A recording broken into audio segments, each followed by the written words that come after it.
Richmond, Virginia, served as the capital of the Confederate States of America for almost the whole of the American Civil War. Not only was Richmond the seat of political power for the Confederacy, it served as a vital source of munitions, armament, weapons, supplies, and manpower for the Confederate States Army and Confederate States Navy, and as such would have been defended at all costs regardless of its political status. The city was less than 100 miles from the Union capital in Washington, D.C. Due to its symbolic and strategic importance to the Confederate war effort, it was the target of numerous attempts by the Union Army to seize possession of the capital, most notably during the Peninsula Campaign of 1862 and the Overland Campaign of 1864.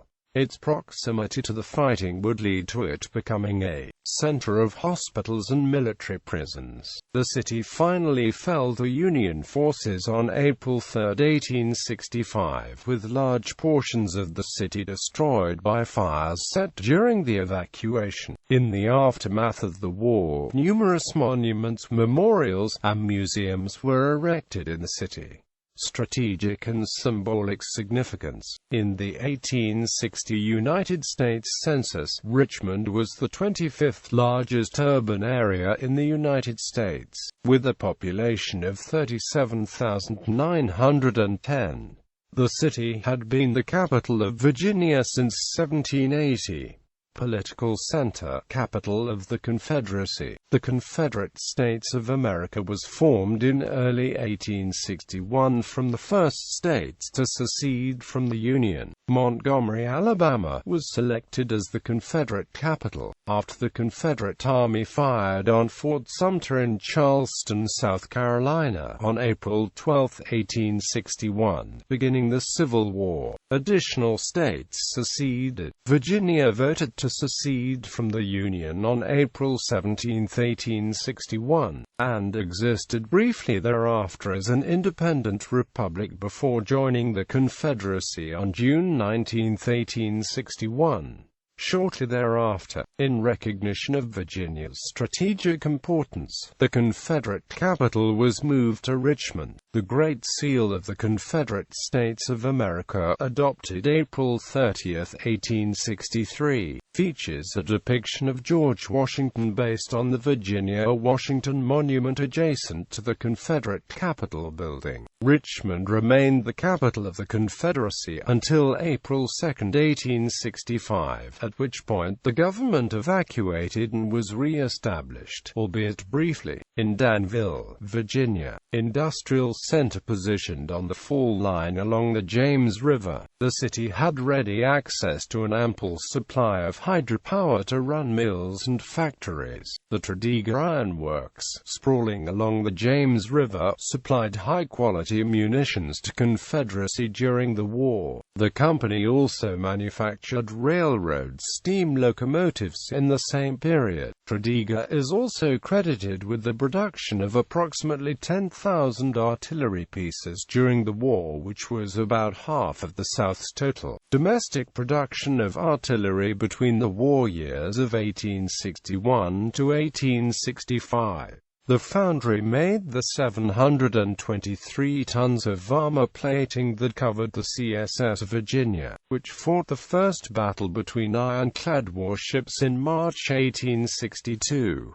The Tredegar Works were adjacent to the Richmond Arsenal, which was recommissioned in the lead-up to the war. On Brown's Island, the Confederate States Laboratory was established to consolidate explosives production to an isolated setting in the eventuality of an accidental explosion. Numerous smaller factories in Richmond produced tents, uniforms, harnesses and leather goods, swords and bayonets, and other war material. As the war progressed, the city's warehouses became the supply and logistical center for much of the Confederate forces within the Eastern Theater. Richmond was also a transportation hub. It was the terminus of 5 railroads: the Richmond, Fredericksburg, and Potomac Railroad, the Virginia Central Railroad, the Richmond and York River Railroad, the Richmond and Petersburg Railroad, and the Richmond and Danville Railroad, as well as the James River and Kanawha Canal, together with a seaport with access to the Chesapeake Bay and the Atlantic Ocean. At the fall of Richmond, Indiana, April 1865, all but the Richmond and Danville Railroad and the canal had effectively been cut off by Union forces. Peninsula Campaign. In the late spring of 1862, a large Federal army under Major General George B. McClellan landed on the Virginia Peninsula. McClellan, who had enjoyed early publicity from a series of successes in western Virginia, was assigned the task of seizing and occupying Richmond. His military maneuvers and the resulting battles and engagements became collectively known as the Peninsula Campaign, culminating in the 7 days battles. McClellan's starting base was the Union-held Fort Monroe at the eastern tip of the peninsula. Efforts to take Richmond by the James River were successfully blocked by Confederate defenses at the Battle of Drury's Bluff on May 15, about 8 miles downstream from Richmond. The Union Army advance was halted shortly outside of the city at the Battle of Seven Pines on May 31 and June 1, 1862. 7 days battles over a period of 7 days from June 25 to July 1, 1862. Richmond's defensive line of batteries and fortifications set up under General Robert E. Lee, a daring ride around the Union Army by Confederate cavalry under General J. E. B. Stuart, and an unexpected appearance of General Stonewall Jackson's famous foot cavalry combined to unnerve the ever-cautious McClellan, and he initiated a Union retreat before Richmond, even as other portions of the South were already falling. The failure of the Peninsula Campaign to take Richmond led to almost 3 more years of warfare between the states. Mid-war years. As a result of its proximity to the battlefields of the Eastern Theater and its high level of defense, the city processed many casualties of both sides as home to numerous hospitals, prisons, and various cemeteries. On March 13, 1863, the Confederate laboratory on Brown's Island was rocked by an explosion that killed dozens of workers. On April 2, 1863, the city was beset by a large bread riot as housewives could no longer afford very high food prices and broke into stores. The militia was called out. The Confederacy hit its high water mark at the Battle of Gettysburg in July 1863. Subsequent campaigning in the balance of the year failed to bring about a decisive battle, and Richmond residents settled down to the winter of 1863–64 mostly still optimistic about the Confederacy's fortunes. One of the Civil War's most daring prison breaks, the Libby prison escape, took place in February 1864 when more than 100 Federal captives escaped and fled into the night. Fewer than half were recaptured, with the majority reaching Union lines and safety. The city was shaken shortly thereafter by the March 2, 1864 Dahlgren affair, a failed Union raid on the city. Ulysses S. Grant's 1864 Overland Campaign resulted in Robert E. Lee's Confederate Army retiring to the vicinity of Richmond and Petersburg, where they checked Grant's progress.